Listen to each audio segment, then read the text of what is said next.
In July 2005, 25 Tlingit, Haida and Tsimshian elders gathered in Juneau, Alaska to speak and listen and meet with one another, to tell stories about their lives, their clans, their nations, and their land. Stories about embracing family and community wellness. The year before, these same elders had met to agree upon a common set of traditional tribal values. Those values were then taken to the 69th Annual Delegates Assembly of the tribe and unanimously adopted. They are as follows: discipline and obedience to the traditions of our ancestors, respect for self, elders, and others, respect for nature and property, patience. Pride in family, clan, and traditions is found in love, loyalty, and generosity. Be strong in mind, body, and spirit. Humor. Hold each other up. Listen well and with respect. Speak with care. We are stewards of the air, land, and sea. Reverence for our Creator. Live in peace and harmony. Be strong and have courage.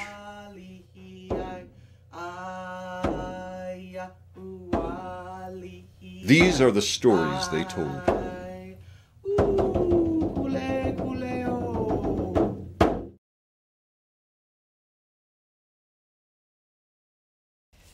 My English name is Lena Farkas, and used to be Henry, and my Tlingit name is Achkwe. My Potlatch name is Tlingit.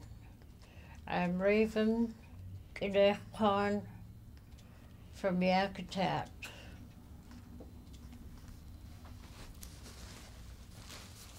Kaistan jude was Tlingit Renach Ag nach at city and Gastluadach Ach Ishqa Kaji Khan jude was My name is Marie Olson. I'm from Oak Bay.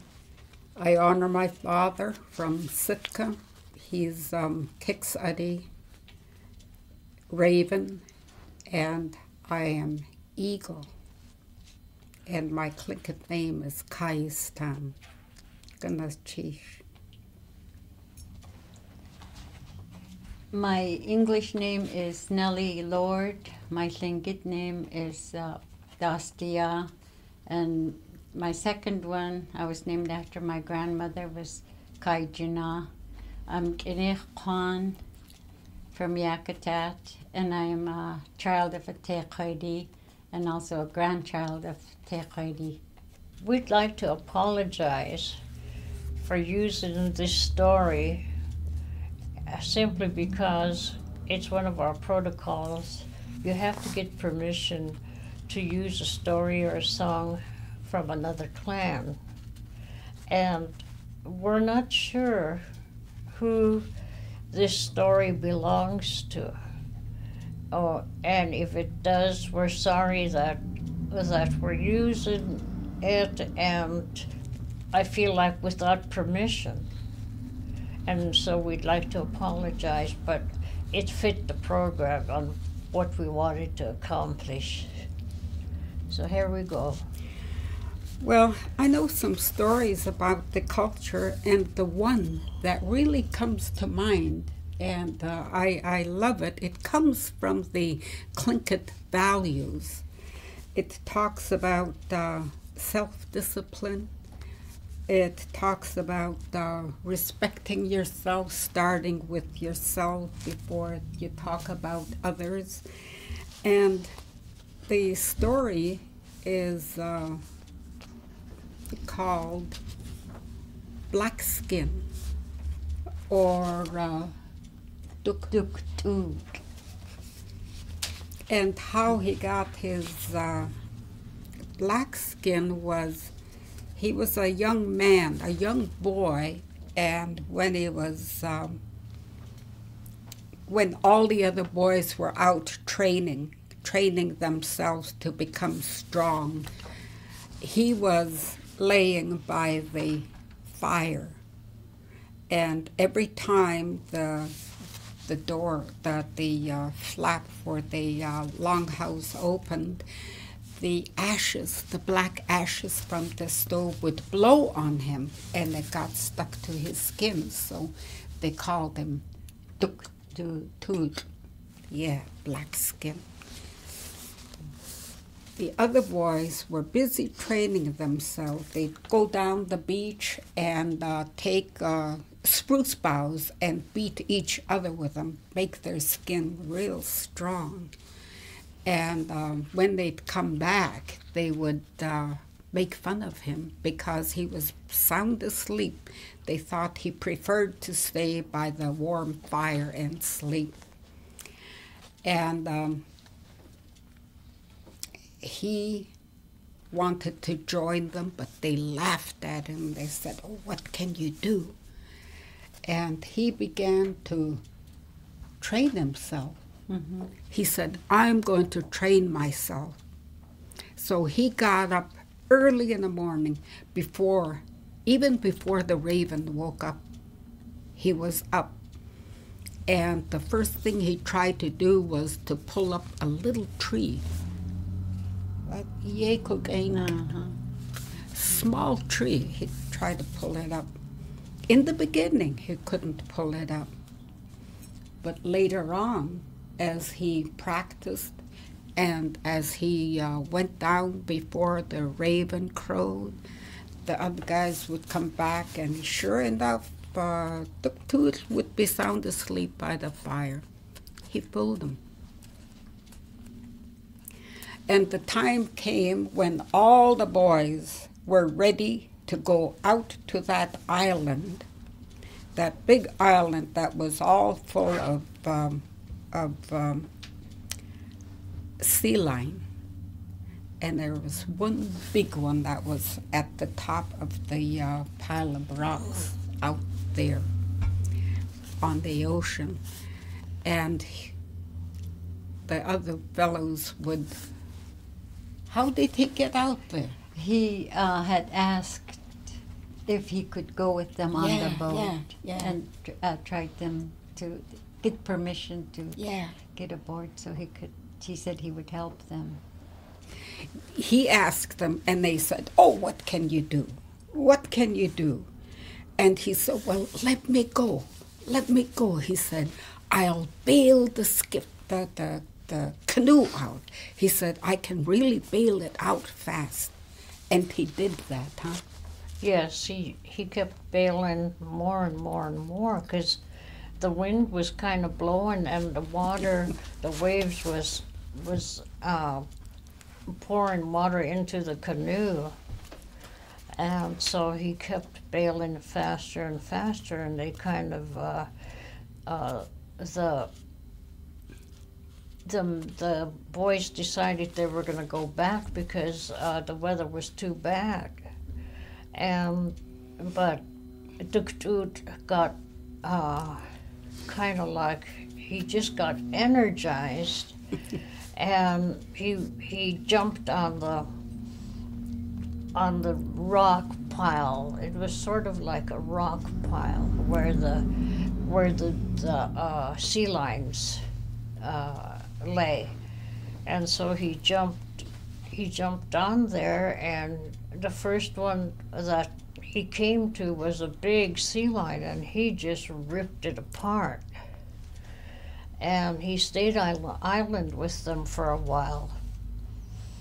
And finally, another boat came out on a fine day and decided that, well, he's gone already. He couldn't have survived this long.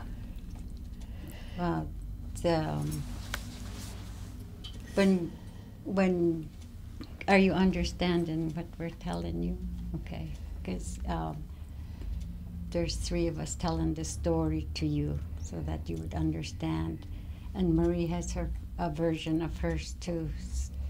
And well, you know, when he went out there on the first canoe, the young men that were already trained. They were already trained. One of them, the biggest one, got off. He says, "Oh, I can get that sea lion real quick." And he got off the canoe, and he was walking up on the rocks. The sea lion flipped him out into the water. Another young man took his place, and the same thing happened to him. These are well-trained young men, and the sea lions were flipping them in.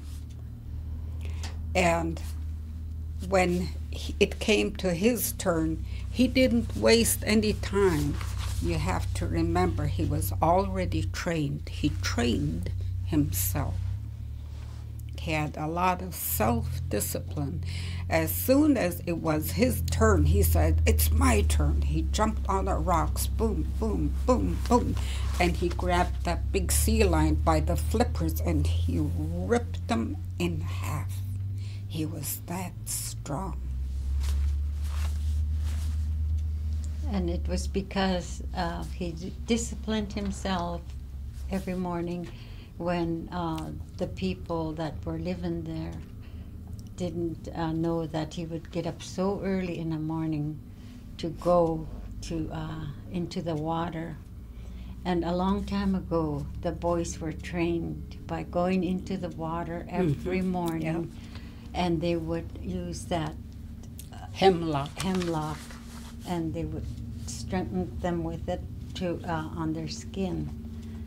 And but he would act like he wasn't strong, and the other young boys would kind of make fun of him and make him feel bad, and nobody was trying to help him, but he did himself.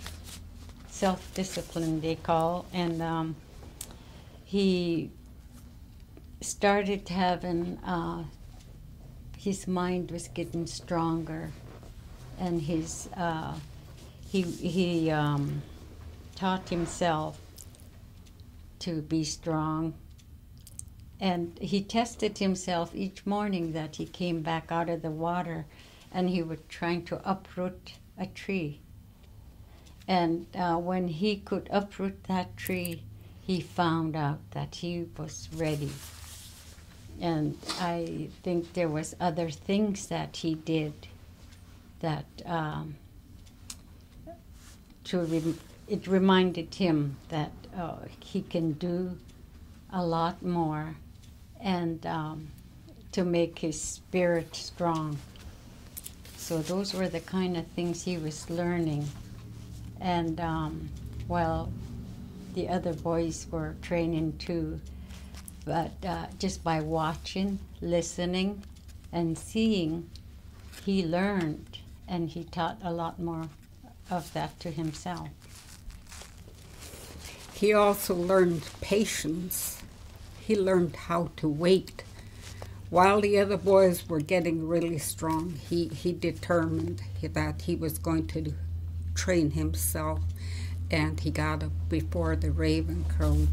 He taught himself how to become strong, not only physically, with his arms by testing himself, pulling up a tree, but in his mind. He taught himself self-respect. He started with himself first. He learned self-respect before he started respecting his parents and the people from the village, and even the boys that made fun of him. He learned how to respect them. He was teaching himself how to become a very important person in the village. Oh, right. It came to where the other boys that were making fun of him accepted him, and they respected him for what they saw him do on the sea line rocks. And so he just became an important person in the village. Mm-hmm. Yeah. He also learned how to take care of the land around him. The land is a part of us. He learned how to treat the land and the air and the sea because he was out there on the ocean by himself for a while before the other Right. boat came out and Right. got him. They thought he was probably dead and gone, but when the boat came out, he was still there. Yeah. What did he eat? The sea lion, the fat and the meat. Mm-hmm. He knew how to take care of himself. He got strong enough to be able to do those things for himself. He learned how to take care of himself first. And then he went back to the village and he took care of his parents. He earned the respect from the village, huh? Mm-hmm. From the village. He became an important person. So one of the things that he learned very well was to listen. He listened to the elders of the village, and he listened with respect. And that's what you have to learn too. You can't go to sleep. You have to listen and think about the what the story is about. It's really about the young people, the young men and the young girls, how to become self-supporting, how to become an important person in the village. And I think this is one story that was told to the boys, because the boys were in training, and they learned to be strong and to have courage. Yeah. And there's some stories that are told to young girls too, which you will probably hear. But it's always nice to know all the stories. And like if one of your relatives is kind of out of hand, you can remind them. As you grow older, you'll understand. How do you say that? Have courage. Ituuktatsin. Iko ayah kwan. Remember that. That's what that means. That's part of the most important parts of our culture. That and to have a respect and reverence for our Creator. Mm-hmm. We were born with praying. We had probably, we were real spiritual. You talk about all the churches and they teach being spiritually strong. And so as you're growing up, they teach you to respect. Means Alisaya King Andas Lukunana Digula Digwa Wagina Nuya Daskit Alon Kilkana Digula Digwa Yahuwah Lihiyai Yahuwah Lihiyai Yahuwah Lihiyai Yahuwah Lihiyai Yahuwah Lihiyai Yahuwah Lihiyai